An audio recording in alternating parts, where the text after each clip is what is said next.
Blood को discuss करने के बाद हम उसके एक इम्पॉर्टेंट पंपिंग ऑर्गन को डिस्कस करते हैं, जिसको हम लोग हार्ट कहते हैं। अगर मैं ह्यूमन के हार्ट की बात करूँ तो ह्यूमन का हार्ट जो है वो थॉरैक्स कैविटी में है, वो अंदर से खाली होता है जिसे हम हॉलो कहते हैं, और वो स्पेशल मसल से क्रिएट होता है जिसको हम लोग मस्कुलर टिश्यूज कहते हैं। एंड देन अगर उसकी शेप देखें तो उसकी शेप जो होती है वो एक कोन शेप होती है, जिसमें जो उसका वाइड एंड होता है वो अपवर्ड पॉइंट कर रहा होता है और उसका जो ब्लंट एंड होता है वो डाउनवर्ड पॉइंट कर रहा होता है। तो हार्ट को अगर हम देखें तो हार्ट एक स्पेशल सैक के अंदर जो है वो इंक्लोज है, और इस सैक को हम लोग पेरिकार्डियम कहते हैं। पेरिकार्डियम के अंदर जो इसकी सबसे ज़्यादा इनर मेम्ब्रेन होती है वो हार्ट के साथ अटैच होती है। आउटर मेम्ब्रेन जो होती है वो काफ़ी ज़्यादा फाइब्रस होती है और वो एक डेंस कनेक्टिव टिश्यू से क्रिएट हुई भी होती है, और इन दोनों के दरमियान में स्पेशल लुब्रिकेंट होता है जिसको हम लोग फ्लूइड कहते हैं, और ये फ्लूइड हार्ट की कॉन्ट्रैक्शन और रिलैक्सेशन की वजह से हार्ट के अंदर फ्रिक्शन को जो होता है वो कंट्रोल कर रहा होता है। फिर अगर मैं हार्ट के मसल्स की बात करूँ तो हार्ट के जो मसल्स होते हैं वो 3 लेयर्स में डिवाइडेड होते हैं। पहली लेयर एपिकार्डियम है जो कि आउटर लेयर है और ये थिन होती है।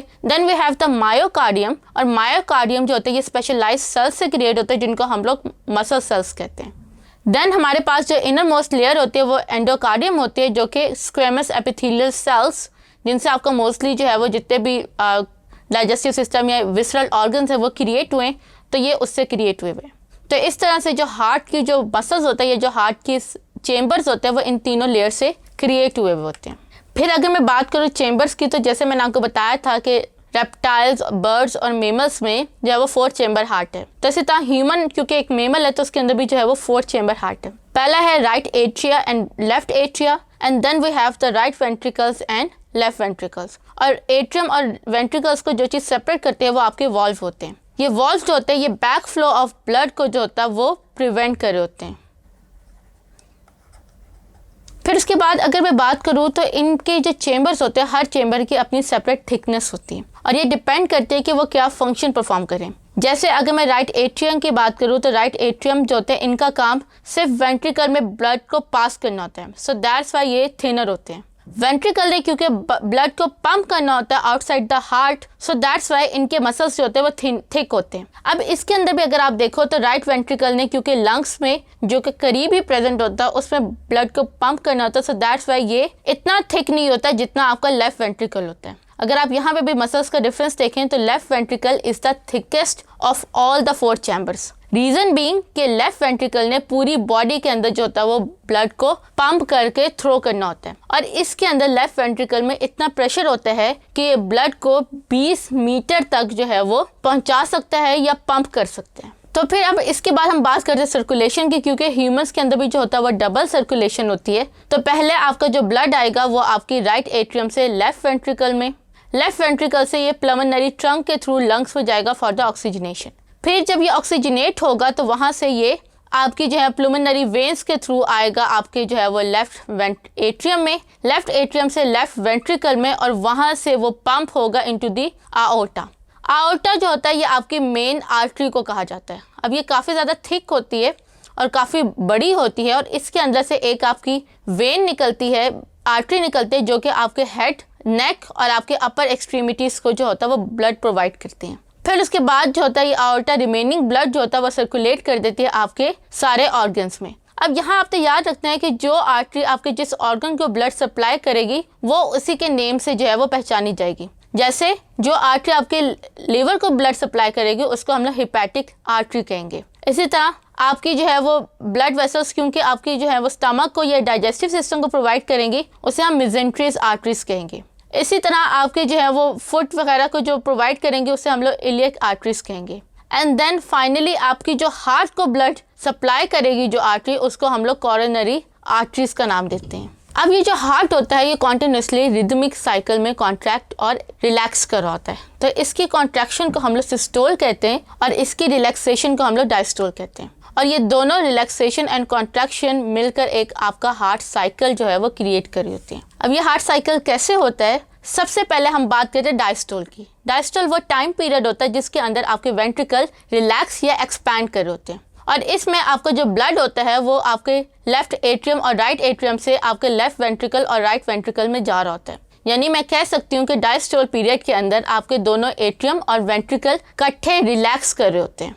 और उस वजह से आपका जो होता है वो ब्लड जो होता है वो एक्स्ट्रा फिर आपका जो है वो क्या होता है कि आपका सबसे पहले आपका एंड ऑफ द डायस्टोल पे आपका एट्रिया जो होगा वो कॉन्ट्रैक्ट करेगा, और एट्रिया कॉन्ट्रैक्ट करने की वजह से जो extra additional amount of blood है वो वेंट्रिकल में पुश हो जाएगा, और एट्रियल सिस्टोल जो होता है वो आपका सिर्फ 0.1 सेकेंड का होता है। यानी जब एट्रिया एकदम से कॉन्ट्रैक्ट करेगा तो वो वेंट्रिकल की रिलैक्सेशन के अंदर ही वेंट्रिकल को एक्स्ट्रा ब्लड जो होगा वो पंप कर देगा, और आपका एट्रिया जो होगा वो कॉन्ट्रैक्ट करके सारा ब्लड वेंट्रिया में निचोड़ देगा, और उसके बाद आपका वेंट्रिकल जो होगा वो आपका सिस्टोल यानी कि वेंट्रिकल आपका कॉन्ट्रैक्ट करेगा। वेंट्रिकल कॉन्ट्रैक्शन को हम लोग जो है वो सिस्टोल का नाम देते हैं, और सिस्टोल के अंदर आपके लेफ्ट और राइट वेंट्रिकल दोनों कॉन्ट्रैक्ट होते हैं और आपके ब्लड को आउटर और प्लमनरी आर्टरी के अंदर जो होता है वो इजेक्ट कर रहे होते हैं, और इसी टाइम पीरियड के अंदर जो होता है वो आपका आउटिक और प्लमिनरी वॉल्स जो होते हैं वो ओपन होते हैं ताकि आपका ब्लड जो है वो आउटर और प्लमिनरी आर्टरीज में अच्छी तरह आ जाए।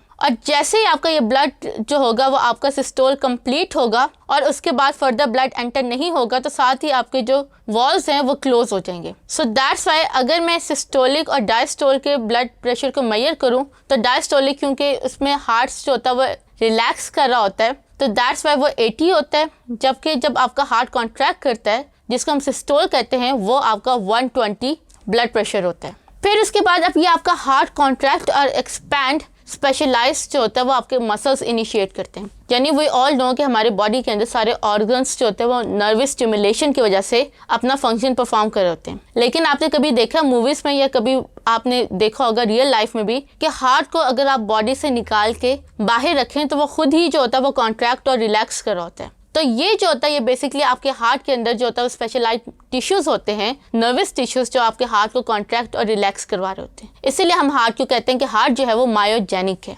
हार्ट के अंदर जो कंडक्टिव टिश्यूज होते हैं वो आपके basically sinoatrial node, atrioventricular node, bundle of His, Purkinje fibres, और इस पर्कंजी फाइबर से आपका जो हार्ट होता है उनमें सारे जो होते हैं वो नर्वस टिश्यूज स्प्रेड हुए होते हैं। तो ये कैसे कॉन्ट्रैक्ट और एक्सपैंड होता है, सबसे पहले आपका जो साइनोएट्रियल नोड है वो इस सीक्वेंस को स्टार्ट करवाता है और एट्रियल मसल्स को कॉन्ट्रैक्ट करवाते हैं। इसीलिए हम लोग SA नोड को जो होता है वो पेस मेकर भी कहते हैं। फिर उसके बाद जैसे ही ऐसे जो होता है वो आपके एट्रियम को सिग्नल्स ट्रैवल करवाते हैं आपके एट्रियोवेंट्रिकुलर नोड पे, और वहाँ पर जो होता है वो आपका 0.04 सेकंड्स का जो होता है वो एक्शन पोटेंशियल होता है, और ये वो टाइम पीरियड होता है जिसमें SA नोड से AV नोड तक जो होता है वो एक्शन पोटेंशियल या सिग्नल जो होता है वो ट्रैवल करता है। फिर उसके बाद जो AV नोड होता है उसमें जो सिग्नल होता है वो काफ़ी ज़्यादा स्लो होता है, और ये स्लो डिले टाइम इसलिए होता है क्योंकि एट्रियस ने पहले कॉन्ट्रैक्ट करना होता है वेंट्रिकल से, और ये जो टाइम गैप आता है ये 0.11 सेकंड का होता है। और फिर जैसे ये जो है वो एट्रियोवेंट्रिकल नोड से बंडल ऑफ हिस के जरिए पर्कंजी फाइबर्स में जाएंगे तो आपके वेंट्रिकल्स जो होते हैं वो इस साथ ही कॉन्ट्रैक्ट करेंगे। अब ये जो कॉन्ट्रैक्शन और रिलैक्सेशन होती है because of the electrical impulses, ये इलेक्ट्रिकल इम्पल्सेस आपकी स्किन के ऊपर आ जाती हैं, और फिर आपकी स्किन जो होते हैं वो भी उनके ऊपर अगर हम लोग स्पेशल ECG या स्पेशल मशीनरी यूज़ करें तो उससे हम इन सिग्नल्स को जो होता है वो अंडरस्टैंड कर सकते हैं और उनका जो ग्राफ होता है वो स्टडी कर सकते हैं। डॉक्टर्स जो होते हैं इस इलेक्ट्रोकार्डियोग्राम को इसलिए स्टडी करते हैं ताकि आपके हार्ट की कॉन्ट्रैक्शन और रिलैक्सेशन को स्टडी कर सकें, और अगर आपका हार्ट प्रॉपर्ली कॉन्ट्रैक्ट और रिलैक्स नहीं करेगा तो ये इंडिकेशन होगी कि आपके हार्ट के अंदर सर्टन इश्यूज जो हैं वो डेवलप होगी। तो अगर आपने देखा हो तो आपको जो होता है वो अक्सर मूवीज़ के अंदर भी जो होता है वो इस तरह से नज़र आती है, वो आपकी जिसको शो करता है कि ज़िंदगी की धड़कन जो है वो चल रही है। ये बेसिकली इलेक्ट्रोकार्डियोग्राफ होता है, और इसके अंदर हमारे पास 3 पीक्स जो होती है वो जनरेट होती हैं। पहली पीक जो होती है वो आपकी डीपोलराइजेशन ऑफ एट्रिया को शो करी होती है। इट मीन्स कि ये वो पीक होते हैं जिसमें एट्रिया जो होते हैं वो रिलैक्स कर रहे होते हैं। डीपोलराइजेशन का मतलब क्या है कि यहाँ पे जो है वो पॉजिटिव चार्ज बहुत ज़्यादा हो जाता है। फिर उसके बाद जो ये आपकी QRS कॉम्प्लेक्स है ये आपका शो कर रहा होता है कि आपके अब वेंट्रिकल्स जो हैं वो डीपोलराइज हो गए।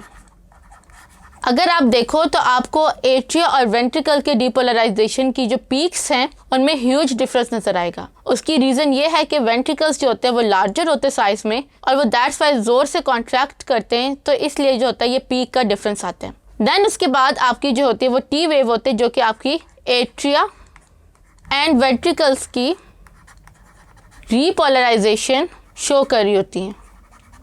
अब यहाँ पे ये हमारी नॉर्मल जो है वो आपकी कार्डियोग्राफ है, लेकिन समटाइम जिन लोगों का दिल प्रॉपर्ली काम नहीं कर रहा होता उनके पास एक एक्स्ट्रा एबनॉर्मल पीक जो होती है वो जनरेट हो जाती है। इस पीक को हम लोग यू पीक कहते हैं और ये यू पीक का होना इस बात की निशानदेही होता है कि पेशेंट का हार्ट जो है वो प्रॉपर्ली बीट नहीं कर रहा। अब जब समटाइम्स पेशेंट का जो हार्ट होता है या उनके अंदर जो ऑटोनोमियल पेस मेकर जिसे हम लोग SV नोड कहते हैं वो प्रॉपर्ली काम नहीं कर रहे होते तो दिल धड़केगा नहीं, और जब दिल नहीं धड़केगा तो ब्लड पंप नहीं होगा और बॉडी के अंदर जो है वो सीरियस प्रॉब्लम्स या समटाइम्स पर्सन की डेथ हो सकती है। तो जिन लोगों के अंदर साइनोएट्रियल नोड का जो होता है वो इश्यूज क्रिएट हो जाते हैं तो उनके साथ हम लोग एक एक्स्ट्रा बैटरी अटैच करते हैं जिसको हम लोग आर्टिफिशियल पेस मेकर कहते हैं। अब अगर आपको डायग्राम में नजर आ रहा हो तो ये इस तरह से एक छोटा सा जनरेटर होता है जो कि पल्स जनरेट कर रहा होता है। ये पल्स 2 लीड्स के थ्रू जो होता है वो आपके एक राइट एट्रियम